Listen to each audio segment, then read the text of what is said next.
Welcome to the Compliance Bureau. I'm Mr. Ledger, lead auditor. And yes, I take my job very seriously. Some might call it obsessive. I call it due diligence. This is our very first audit together. Congratulations! From now on, new case files will appear every Saturday. Today, we are opening 6 case files where the experts thought they knew better than the professionals on the ground. We have reports from Calgary to Texas, from high-end car dealerships to heavy machinery sites. These are the stories of what happens when you demand total compliance without understanding the cost. We are going to have so much fun today. Let's look at the files. Our first audit takes us back nearly 2 decades to a small parts store in Calgary, Alberta. Our whistleblower was a certified partsman dealing with a condition we see all too often. A customer who believes a 5-minute search on the internet replaces 20 years of mechanical expertise. Let's look at the evidence.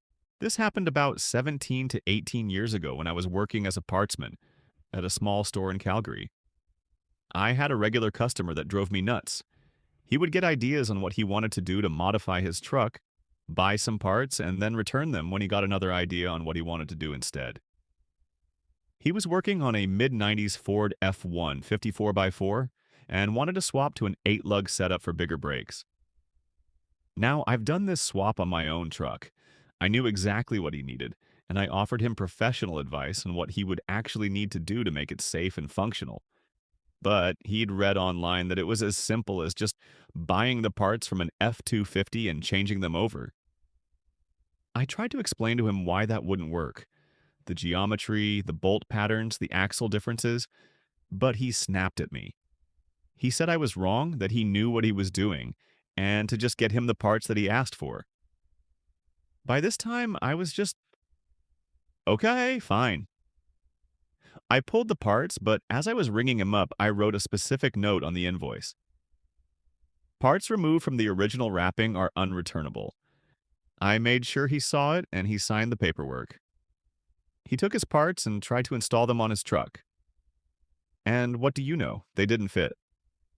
A few days later, he tries to return them as usual, but this time they have been taken out of the boxes, and during his failed installation process, they'd been greased up and were quite dirty. We told him point blank, "There are no returns, and you signed the paperwork when you got them." Wow, did he complain?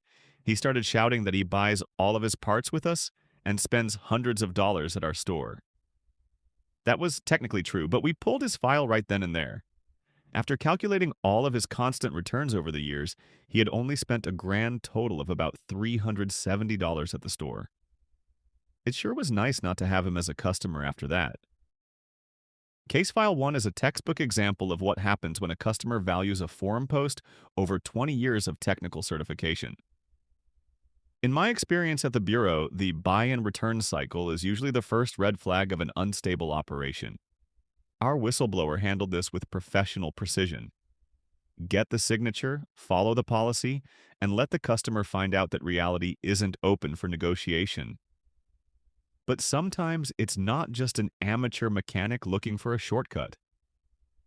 Sometimes the person ignoring your advice has a law degree and a very specific sense of entitlement. Let's move to our next briefing, the Dirty Return Protocol. In this story, a customer who attempted to use his professional credentials as a lawyer to override a clear technical mismatch. In the world of high-end automotive parts, ego often carries a high restocking fee. Let's look at the evidence. I worked at a BMW dealership in the early 80s. One of the girls was putting price tags of accessories in the display case. In doing so, she priced a leather shift knob at the vinyl shift knob price. A customer came in to pick up their car and while waiting was browsing and saw the shift knob. I took it out of the display case and immediately saw that it was the leather one and double the price, which I told the customer. He got upset and stated he was a lawyer and that we must sell it to him at the displayed price. I asked him what year his 320 I was, and he told me it was a 1982 model. I then told him it wouldn't fit his car. He insisted that I was only saying that because of the pricing. I told him it wouldn't fit as it has a different connection to the shift lever because it was an automatic transmission. He didn't believe me and made me sell it to him at the marked price. So I did.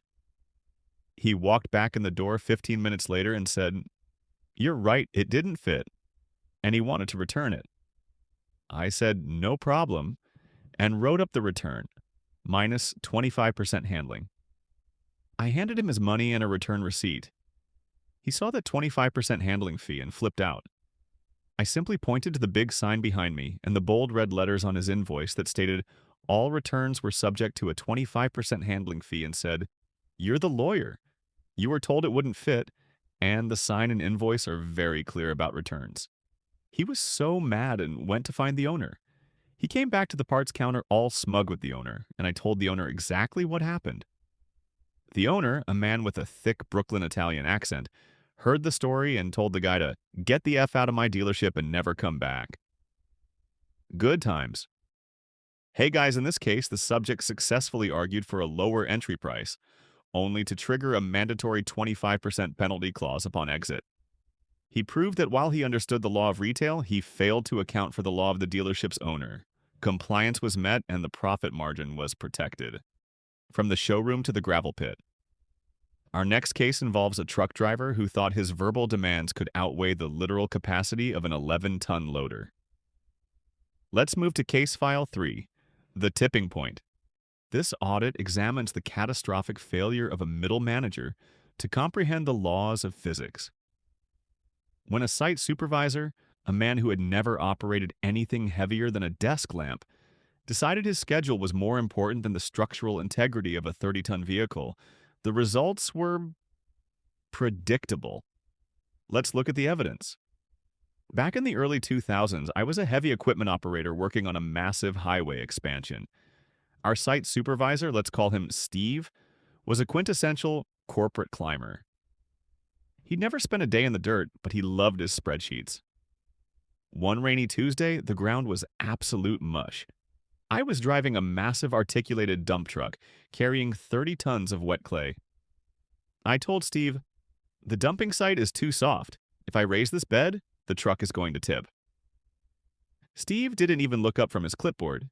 He just said, "The schedule says that load needs to be dropped by 10 a.m. Do your job, or I'll find someone who will." I asked him to put that order in writing on my daily log. He scoffed, scribbled, "Proceed with dump per schedule," and signed it with a flourish.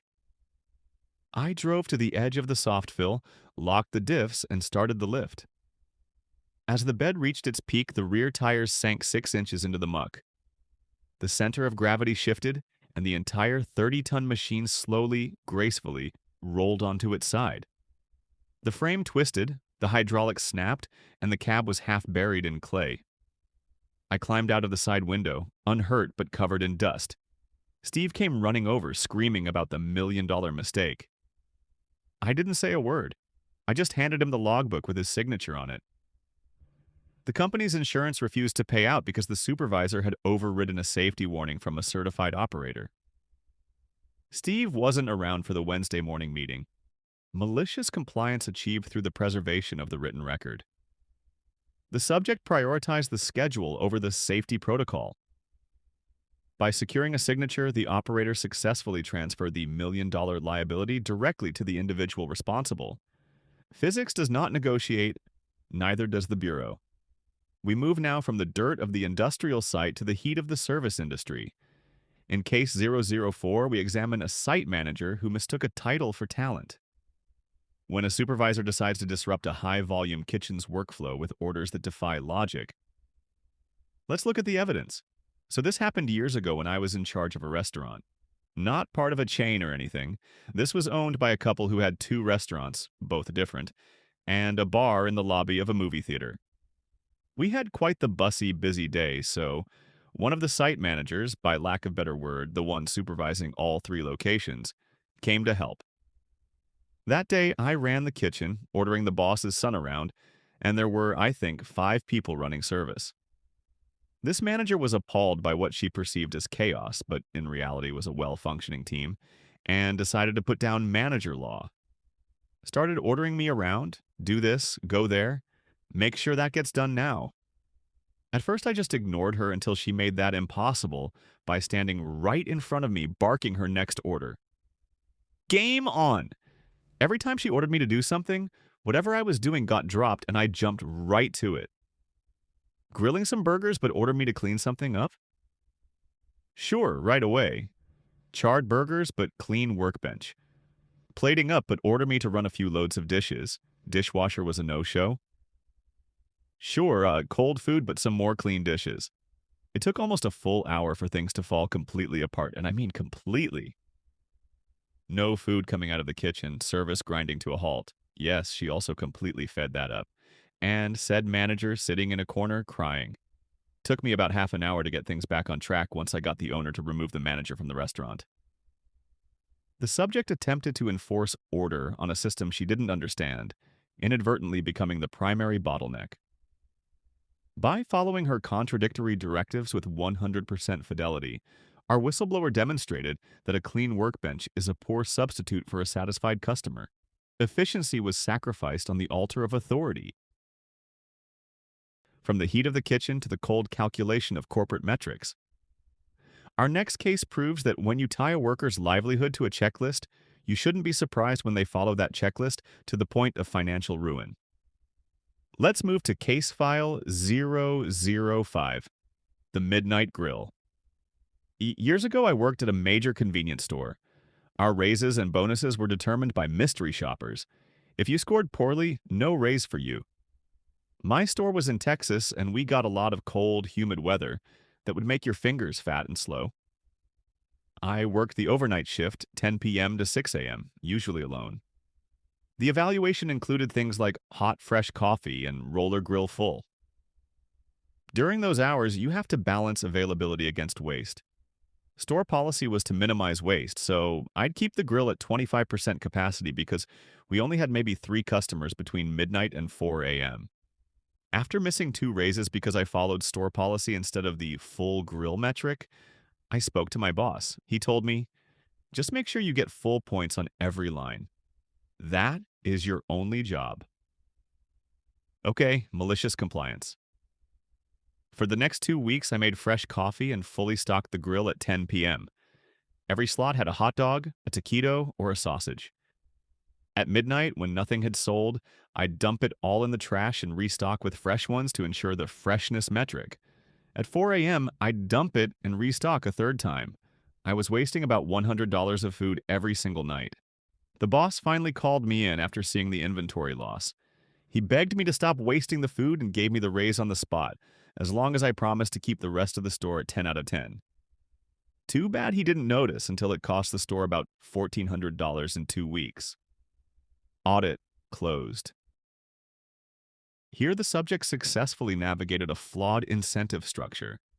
By treating the full grill metric as the absolute priority, he exposed the massive financial cost of rigid corporate checklists.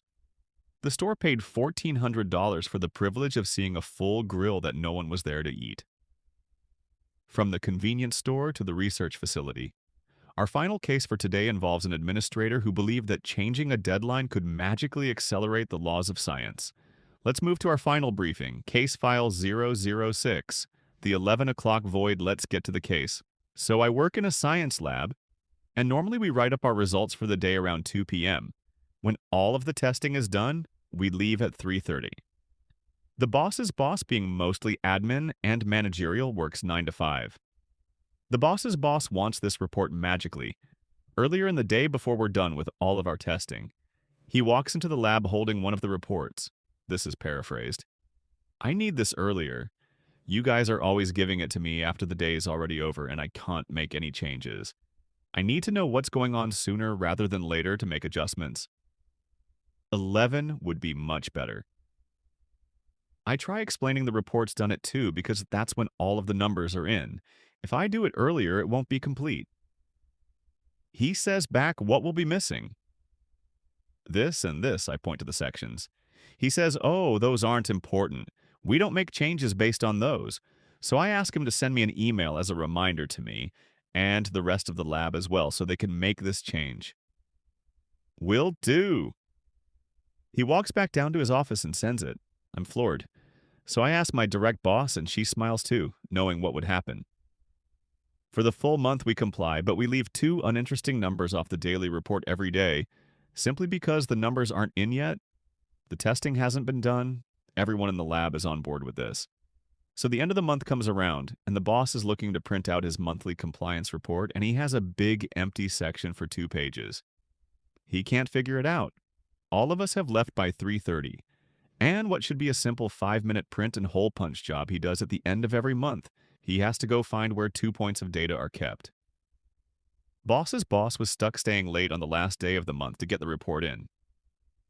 My boss ignored his calls for a few hours, but finally gave in around 7 to get back to him to tell him where he could find the numbers. Everything is labeled in the lab. He should have been able to resolve it himself. He was there till about 8 putting data in. The subject learned that in a laboratory environment, there's no such thing as unimportant data. By arbitrarily moving the deadline, he successfully received his paperwork earlier, but inherited a massive data debt that came due at the end of the month. He traded his staff's convenience for 5 hours of his own manual labor, 6 files reviewed. 6 systems broken by those who thought they knew better. The evidence is clear. Trust the person doing the work or prepare for the fallout. This concludes today's briefing.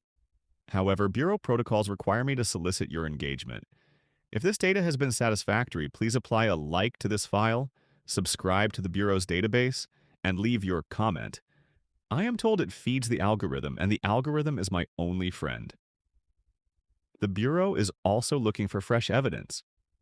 If you have survived a lapse in management logic or a case of perfect compliance, submit your experience via email or in the comments below.